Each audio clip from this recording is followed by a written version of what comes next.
ఏం రా ఈరోజు రీల్ అప్లోడ్ చేయలేదా? చేశాను రా, చూద్దాం ముందు ఎన్ని వ్యూస్ వచ్చినాయి, ఫాలోవర్స్ వచ్చినారో.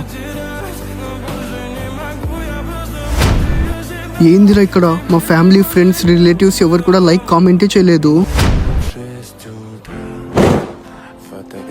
ఏందో వీడు ఏమైనా పని చేసుకోకుండా వీడియోస్ అంతా టైం వేస్ట్ చేస్తూ ఉంటాడు. ఎన్నిసార్లు చెప్పినారా వీడికి వీడియోస్ చేయొద్దు వదిలేసే అని, అయినా ఇవే చేసుకుంటూ ఒక జోకర్లా ఉంటాడు. రే ఈరోజు అన్న వీడియో వచ్చిండు, ఇన్స్టాగ్రామ్ యూట్యూబ్ ఓపెన్ చేయరా. అబ్బా ఏం యాక్టింగ్ చేసినాడు కదా. అవునరా, నేను కూడా సబ్స్క్రైబ్ చేసి ఫాలో చేస్తాను. ఫర్దీన్ అన్నకి మనమే సపోర్ట్ చేసి ఫేమస్ చేయాలరా. అవునరా. బాధపడకురా, నువ్వు పక్కా ఫేమస్ అవుతావు. నాకు ఇప్పుడు అర్థమవుతాందిరా, మనోళ్ళు మనకి ఎప్పటికీ సపోర్ట్ చేయరని. రే ఎప్పటికీ నాకు నా సపోర్టర్సే ఇష్టం.